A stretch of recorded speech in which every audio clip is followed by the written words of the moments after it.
Hi friends, welcome back to my channel Reena's food recipes. ഇന്ന് നമ്മുടെ ചാനലിൽ കൂടി ചീരയും തൈരും ചേർത്തിട്ടുള്ള വളരെ രുചികരമായിട്ടുള്ള ഒരു മോരുകറിയാണ് തയ്യാർ ചെയ്യുന്നത്.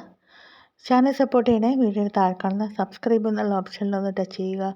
അപ്പോൾ ഒരു ബെല്ലൈക്കൺ വരും, അതൊന്ന് ആക്ടിവേറ്റ് ചെയ്യുക. അപ്പോൾ ഓളെന്നുള്ള ഓപ്ഷൻ കാണും, അതുകൂടി ആക്ടിവേറ്റ് ചെയ്യുമ്പോഴാണ് ഞാനിടുന്ന വീഡിയോസിൻ്റെ നോട്ടിഫിക്കേഷൻ നിങ്ങൾക്ക് സമയത്ത് ലഭിക്കുന്നത്. നമുക്ക് ആദ്യം ചീര ഒന്ന് വഴറ്റിയെടുത്ത ശേഷം ഒന്ന് അരച്ചെടുക്കാം. ചീര നമ്മൾ പച്ചടിയൊക്കെ വെക്കാറുണ്ട്. അപ്പോൾ അതിൽ നമ്മൾ ചീര ചെറുതായിട്ട് മുറിച്ചാണ് ഇടുന്നത്. അതിലും ടേസ്റ്റി ആയിട്ടുള്ള ഒരു റെസിപ്പിയാണിത്. കാരണം ചീര അങ്ങനെ നമ്മൾ മുറിച്ചിടുമ്പോൾ അത് കുട്ടികൾക്കൊക്കെ അത്ര താല്പര്യം ഉണ്ടാവില്ല കഴിക്കാനായിട്ട്. ഇതാകുമ്പോൾ നമ്മൾ ചീര അതിനകത്ത് ചേർന്നിട്ടുണ്ടെന്ന് അറിയുകയില്ല, നല്ലൊരു കളറുമാണ് കറിക്ക് ലഭിക്കുന്നത്. അപ്പം നമുക്കിന്ന് വഴറ്റിയെടുക്കാം.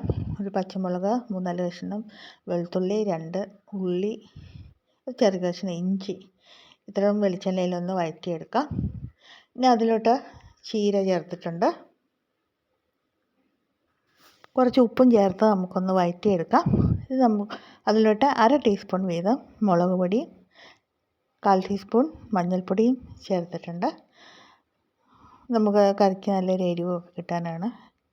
നമുക്കൊന്ന് തണുക്കാൻ മാറ്റി വെക്കാം. അതിന് ശേഷം ഒന്ന് അരച്ചെടുക്കാം. ഇനി ഇതിലോട്ടൊരു അരപ്പ് റെഡിയാക്കാം.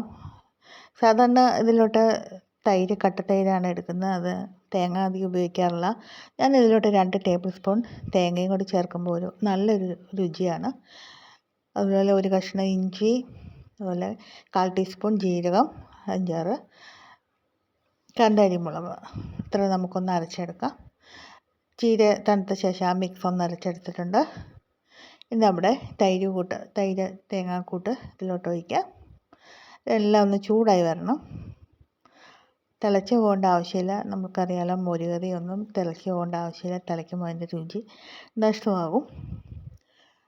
നന്നായിട്ടൊന്ന് ചൂടായി വരുമ്പോൾ അതൊന്ന് മാറ്റി വെക്കാം. അതിലോട്ട് നമുക്കൊരു കടുക് വറ ഇടാം. വെളിച്ചെണ്ണ ഒഴിച്ച് കടുക്, ഉലുവ അതൊന്ന് പൊട്ടി വരുമ്പോൾ 2-3 ഉള്ളി സ്ലൈസ് ചെയ്തത്, 2-3 വറ്റൽമുളക്, കുറച്ച് കറിവേപ്പില ഇട്ട് ഒന്ന് കടുക് എല്ലാം ഒന്ന് പൊട്ടി വരുമ്പോൾ നല്ലതായിട്ടൊന്ന് മൂത്ത് വരുമ്പോൾ നമുക്ക് കറിയിലോട്ട് ചേർത്ത് കൊടുക്കാം.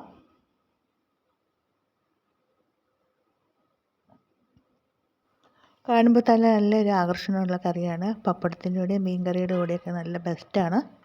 ചാനൽ സപ്പോർട്ട് ചെയ്യുക, എല്ലാവരും ട്രൈ ചെയ്യുക. Thank you for watching.